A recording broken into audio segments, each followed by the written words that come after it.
জিবরাইল তুমি বলো আমার আগে কি কেউ জান্নাতে প্রবেশ করেছে? জিবরাইল বলছেন ইয়া রাসূলুল্লাহ, জান্নাতের চাবি তো থাকবে কিয়ামতের দিন আপনার হাতে, আপনি না খুললে কে আবার ঢুকবে? আর এখন তো আপনি এসেছেন জান্নাতে, আজ অবধি কেউ আসে নাই। আমার নবী বলছেন জিবরাইল তাহলে বলো, এই যদি সত্য হয় কিয়ামতের দিনে জান্নাতের চাবি যদি আমার হাতে থাকে, আর আজ যদি আমি প্রথমেই জান্নাতে প্রবেশ করে থাকি, জিবরাইল বলো জান্নাতের ভিতরে কে জানি আমার আগে আগে হেঁটে যায়, তার পায়ের আওয়াজ আমি কান দিয়ে শুনি।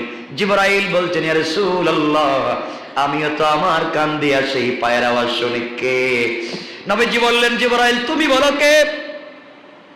জিবরাইল ডাক দিয়া বলছেন ইয়া রাসূলুল্লাহ, আপনি বলেন কে?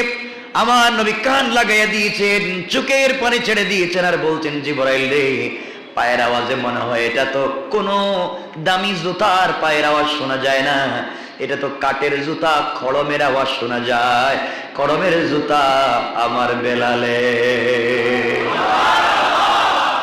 আমার হাবশি গোলাম বেলাল ইথিওপিয়ায় বাড়ি, যার নাকের সেন্টার ঠিক নাই, যার গলার আওয়াজ সুন্দর না, যার চেহারা সুন্দর না, যাকে মানুষ গোলাম বলে ডাকে। জিবরাইল রে, আমার বেলালের পায়ের আওয়াজ শোনা যায়।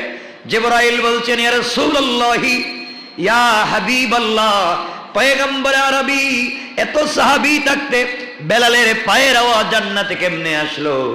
নবীজি বললেন আমি কেমনে বলি, কেমনে আসলো? আল্লাহ আওয়াজ দিলেন, জবাব আসলো।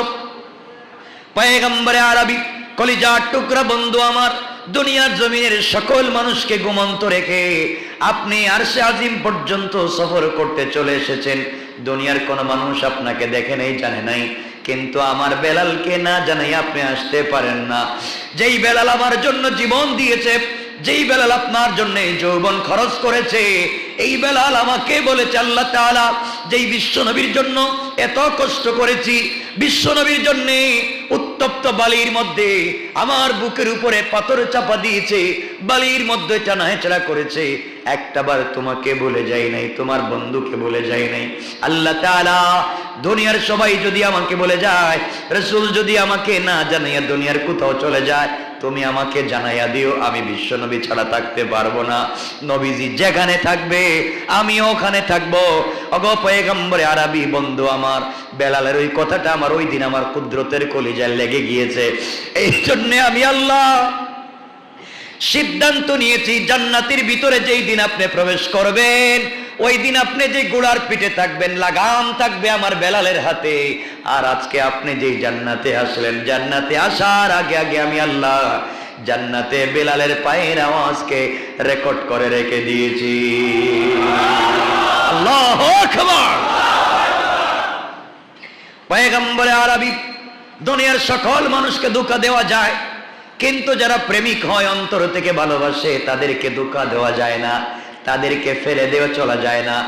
সন্তান দুনিয়ার যেখানেই থাকে, যেমন মায়ের কলিজায় টান পড়ে যায়, আমার বেলাল তো এমন এমন ভালোবাসা দিয়েছে আমাকে, আপনাকে।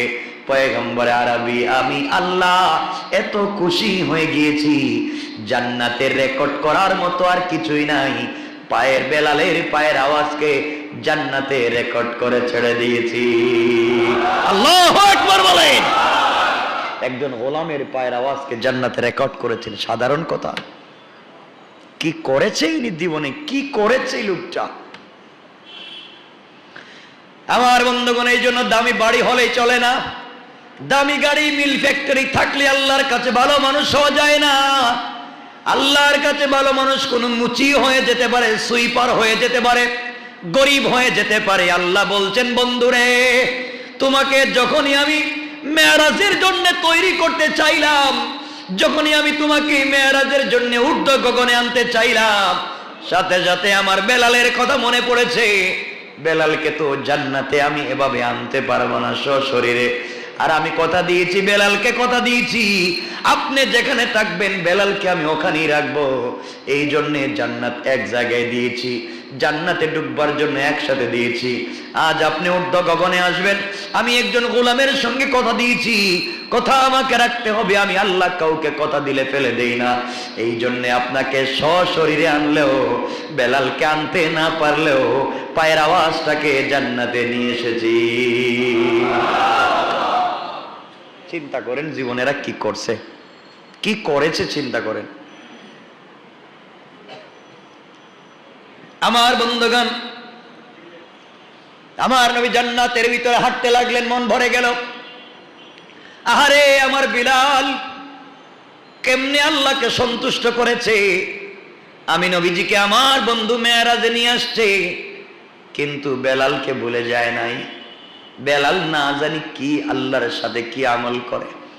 আমার বন্ধুগণ, সংক্ষেপ করে বলে দিই, আপনাদেরকে যে আমলের দিকে নিয়ে যেতে চাই, পায়ে ধরে বলছি, আপনারা সে আমল করবেন, বেলালের মতো আপনাদের আওয়াজকেও জান্নাতে দিবেন। আল্লাহু আকবার।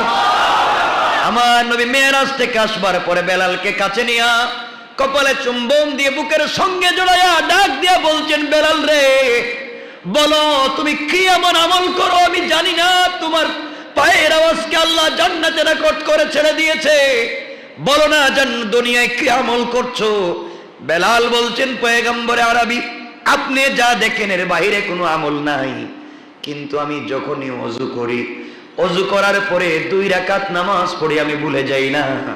যখনই ওযু করি 2 রাকাত নামাজ পড়ি, যখনই মসজিদে ঢুকি 2 রাকাত নামাজ পড়ি। রাসূল পাক জড়াইয়া বলছেন, বেলাল এই 2 রাকাত নামাজের বরকতে আমার আল্লাহ তোমার পায়ের আওয়াজকে জান্নাতে রেকর্ড করে রেখে দিয়েছে।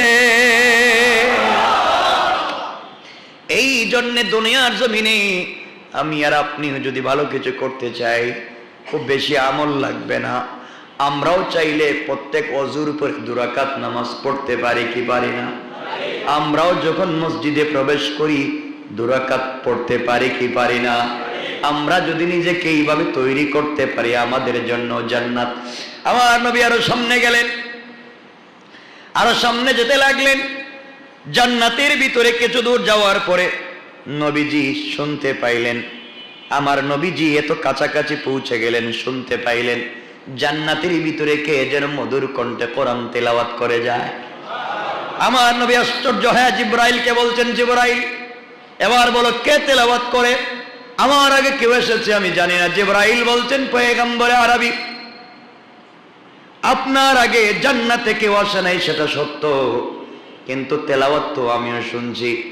নবীজি বললেন, বলো না কে তেলাওয়াত করে। হাদিসে এসেছে, আখরাজান নাসাই মিন তরিক az-যুহরি আন উরওয়াত আন আয়েশা রাদিয়াল্লাহু তাআলা আনহা قالت قال رسول الله صلى الله عليه وسلم دخلت الجنة فسمعت قراءة فقلت من هذا فقيل حارثة بن النعمان فقال رسول الله صلى الله عليه وسلم كذلكم البر وكان برا بأمه। আমার নবীজি বললেন, জিবরাইল জান্নাতের ভিতরে এত মধুর কণ্ঠে কোরআন তেলাওয়াত করে যায়, এত সাহাবী থাকতে কার রে তেলাওয়াত? জিবরাইল বলছেন, পয়গম্বরে আরবি আপনি দেখেন না কার তেলাওয়াত? নবীজি কান লাগাইয়া শুনেন, গরিব একটা ছেলে, নবীজির কলিজার টুকরা গরিব সাহাবী, যার নাম হারিসা ইবনে নোমান। নবীজি বললেন, হারিসা ইবনে নোমানের তেলাওয়াত শোনা যায়, ওর তেলাওয়াত এত মানুষ থাকতে জান্নাতে আসলো কেমনে?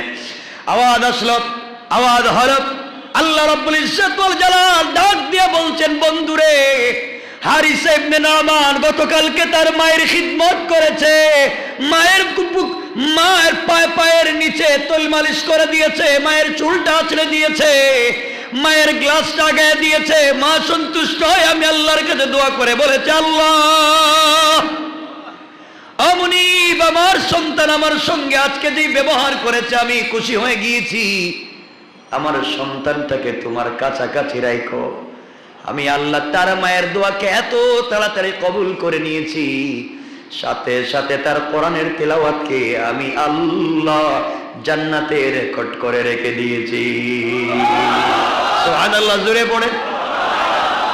আমার বন্ধুগণ, কথাগুলো দিল দিয়ে বুঝেন, কত সহজ জান্নাতে যাওয়া যায়।